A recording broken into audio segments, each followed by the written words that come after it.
BFM Business. Toute l'info éco et business à la mi-journée. 60 minutes business. Guillaume Paul.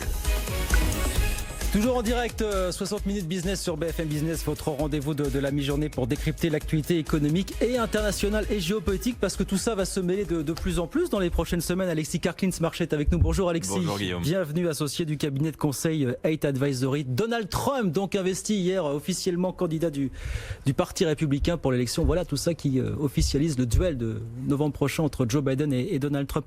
On va en parler dans un instant parce qu'il a commencé déjà à taper très fort, Donald Trump, sur Joe Biden et les démocrates. D'abord, un petit mot de ce qui s'est joué cette nuit, cette déclaration commune entre les négociateurs américains et chinois.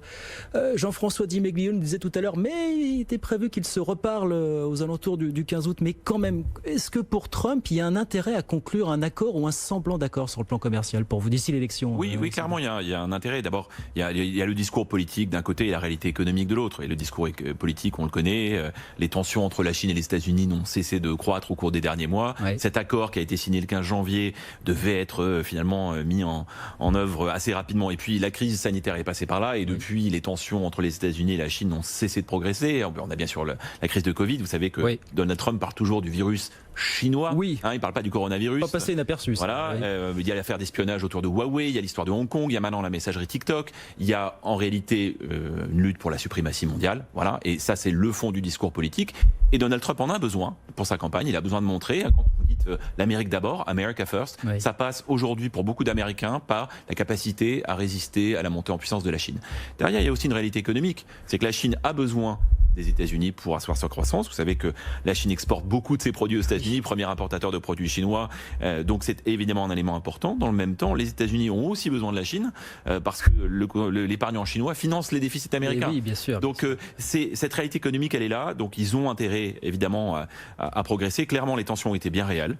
Et alors je lisais en venant la déclaration officielle de Pékin à propos de ces reprises de pourparlers. Alors c'est très intéressant, c'est très diplomatique, c'est très court. Les deux parties sont tombées d'accord pour créer les conditions et l'atmosphère permettant de continuer à faire progresser la mise en œuvre de la première phase de l'accord. Bon. Vous voyez, on est en train de... Mais ça suffit au bonheur des marchés financiers depuis ce matin. Oui, parce que c'est quand même l'idée que finalement cet accord pourrait en tout cas arriver à planifier les prochains mois dans ces échanges commerciaux qui sont si importants. Il faut apaiser quand même la tension et Donald Trump en a besoin. Donald Trump va être dans la schizophrénie une fois de plus la plus totale sur le sujet d'ici l'élection de novembre, on est d'accord. D'un côté il a besoin des Chinois, de l'autre c'est bon pour ses électeurs. Mais complètement. Vous savez que le 15, donc effectivement il y avait normalement une réunion qui était prévue le 15 août pour reprendre la conversation et les discussions avec les Chinois. Et c'est très intéressant, Donald Trump a dit moi je ne veux plus parler avec eux, je ne veux pas parler avec eux. Et c'était il y a une semaine. Encore une fois, le discours politique. La réalité économique, c'est que Robert Lighthizer, qui est le représentant américain au commerce, et les autorités chinoises ont continué à discuter. Et c'est pour ça que cette première phase de reprise de négociation,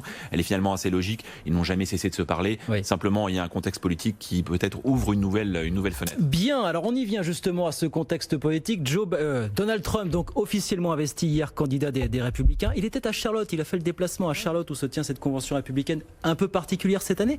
Et on va l'écouter, je ne sais pas si on peut écouter Donald Trump, mais il a lancé un discours assez offensif, assez optimiste, en misant justement sur la bonne santé de l'économie américaine. C'est son point fort et on sent bien qu'il va jouer beaucoup de choses dessus. Écoutez Donald Trump hier soir.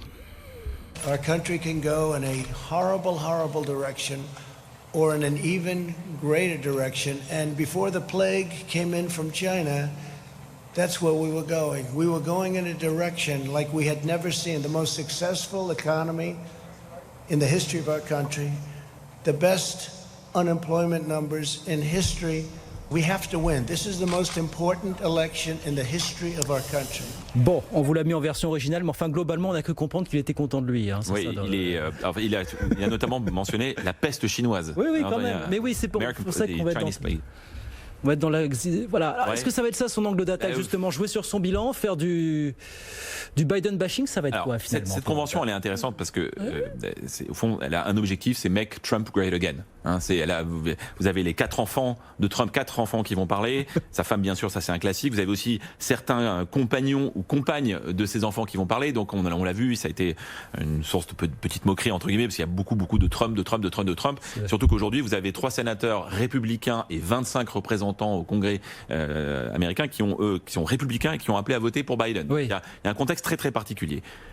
Très objectivement, les stratégistes du parti ont décidé de développer le capital sympathie, c'est de redresser un peu le capital sympathie de Donald Trump pour montrer à des Américains, notamment cette classe moyenne des banlieues, vous savez, qui est si importante, et que le parti a perdu et dont il aura besoin s'il veut gagner, pour montrer qu'en fait, bien sûr, c'est l'Amérique d'abord, bien sûr, c'est l'Amérique qui défend le patriotisme, qui défend ses intérêts, et que pour ça, Trump est très très bon, mais il y a aussi une dimension, la dimension sympathie. Alors, quand on regarde cette première journée, il y a ce discours très offensif.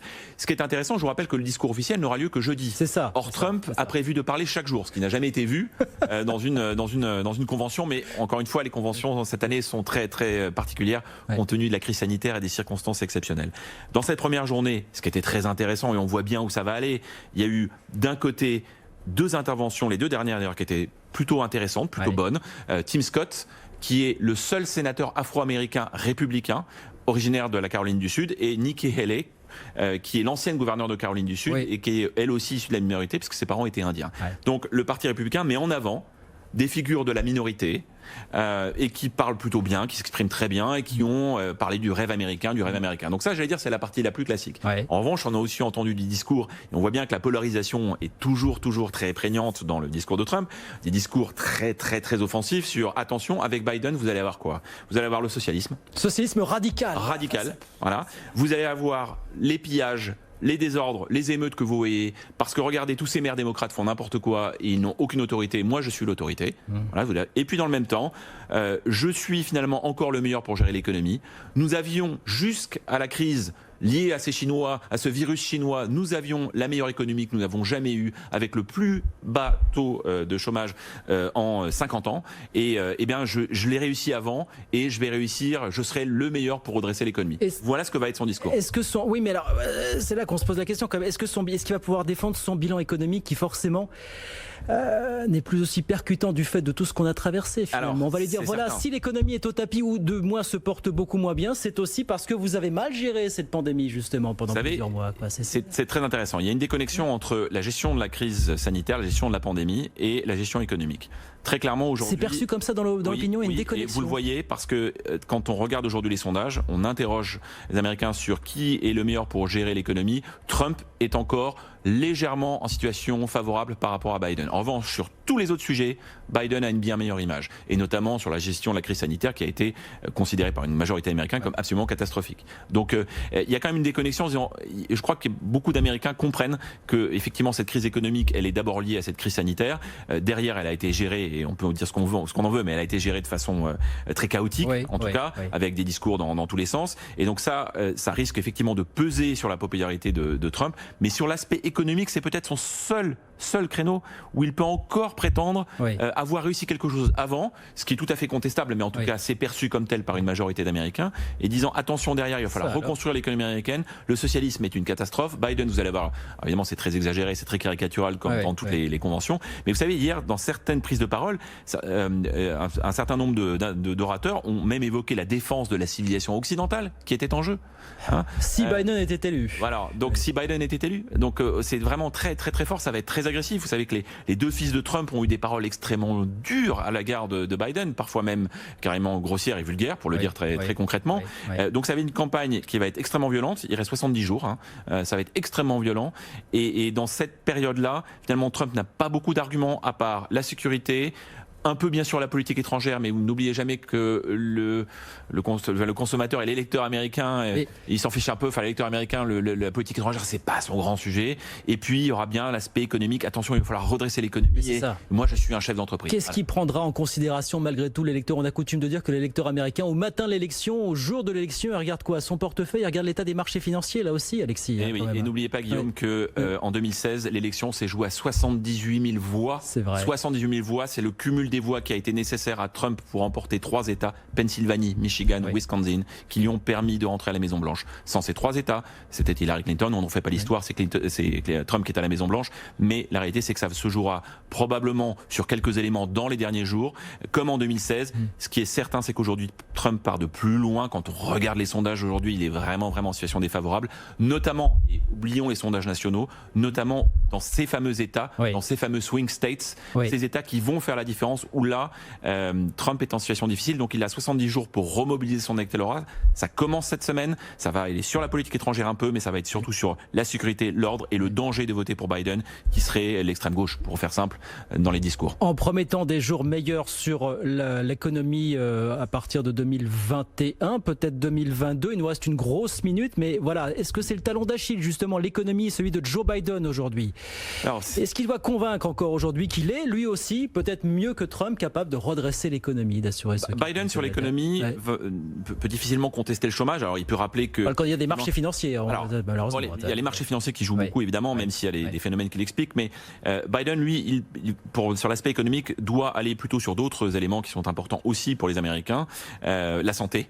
Voilà, les frais de santé. Vous savez qu'aujourd'hui, il y a beaucoup d'Américains qui ont perdu leur couverture santé dans une situation sanitaire qui est très difficile, comme on peut l'imaginer, parfois dramatique. C'est évidemment un élément majeur. D'autre part, qu'il va falloir aider tous ces Américains qui ont perdu leur emploi et qui doivent retrouver un job.